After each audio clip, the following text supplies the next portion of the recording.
नमस्कार दोस्तों, आप देख रहे हैं नंदू ब्लॉग्स। आज की वीडियो में हम आपको बताने वाले हैं भारतीय वायुसेना ने Pakistan armed forces Pakistan armed forces को किस तरह से अपने चक्रव्यूह में फंसाया। चलिए समझते हैं। एएनआई न्यूज़ एजेंसी और इंटरनेशनल मीडिया जैसे वियोन ने इस बात का खुलासा किया है कि 9 और 10 मई की रात को जब इंडियन एयरफोर्स ने अपनी जवाबी कार्रवाई के तहत पाकिस्तान के 12 एयरबेसेस पे प्रिसाइजली स्ट्राइक की थी, तो इस स्ट्राइक को अंजाम देने के लिए इंडियन एयरफोर्स ने डमी एयरक्राफ्ट का भी इस्तेमाल किया था, जिनका काम था पाकिस्तान की एयर डिफेंस को चकमा देना। और पाकिस्तानी एयरबेसेस पे जो स्ट्राइक हुई उन्हें ब्रह्मोस सुपरसोनिक क्रूज मिसाइल ने लीड किया था, और वो भी स्कैल्प मिसाइल के साथ, जो कि राफेल फाइटर जेट से लॉन्च की गई थी। एनआई की रिपोर्ट के मुताबिक भारत ने लगभग 15 ब्रह्मोस मिसाइल फायर करी थी पाकिस्तान एयरफोर्स बेसेस को टारगेट करने के लिए, और वो इस उद्देश्य के साथ लॉन्च की गई थी ताकि इसके बाद यहाँ पे पाकिस्तान का एयरक्राफ्ट को लॉन्च करने या किसी और ऑपरेशन को लॉन्च करने की एबिलिटी को पूरी तरह से ख़त्म कर दिया जाए। और इन एयरबेसेस पे स्ट्राइक करने की जो पूरी प्रोसेस है, ये स्टार्ट हुई थी डमी पायलटलेस टारगेट एयरक्राफ्ट को भेजने के साथ, और जिनको भेजा ही उस उद्देश्य के साथ गया था ताकि दुश्मन के जो रडार हैं वो पायलटलेस एयरक्राफ्ट को इंडियन एयरक्राफ्ट का फाइटर जेट समझे। और जैसा चक्रव्यूह रचा गया था वैसे ही पाकिस्तान उसमें फंसा भी।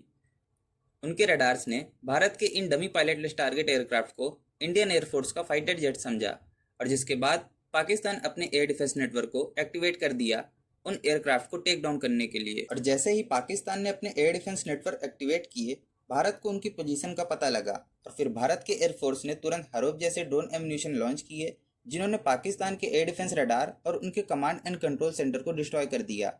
हालांकि पाकिस्तान एयरफोर्स ने अपने HQ-9 air defence missile system के लॉन्चर और रडार को अलग अलग लोकेशन पर मोबिलाइज कर रखा था, और उनमें से कुछ को तो नई लोकेशन पर भी डिप्लॉय किया गया था। लेकिन जैसे ही भारत के पायलटलेस टारगेट एयरक्राफ्ट से कंफ्यूज होकर उन्होंने अपने एयर डिफेंस नेटवर्क को एक्टिवेट किया, तो उनकी पोजीशन का भारत के सामने रिवील हो गई थी,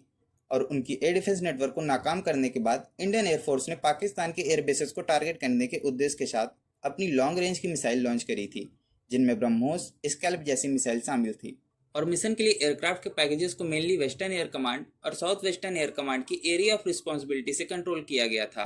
और फिर पाकिस्तानी एयरफोर्स ने जो land attack ballistic missile, air launch cruise missile और UCAVs की मदद से भारत को टारगेट करने का प्रयास किया, तो उन हमलों को S-400 और आकाश एयर डिफेंस मिसाइल सिस्टम के द्वारा न्यूट्रलाइज कर दिया गया। और इन्हीं काउंटर स्ट्राइक को देखते हुए पाकिस्तान ने अपने सारे काउंटर अटैक की योजना को ड्रॉप कर दिया, और तुरंत ही पाकिस्तान के DGMO ने अपने भारतीय काउंटर पार्ट से सीज फायर की म्यूचुअल अंडरस्टैंडिंग पर बात करी थी। और अब हम पाकिस्तान आर्म्ड फोर्सेस जी हाँ, पाकिस्तान आर्म्ड फोर्सेस के झूठे दावों को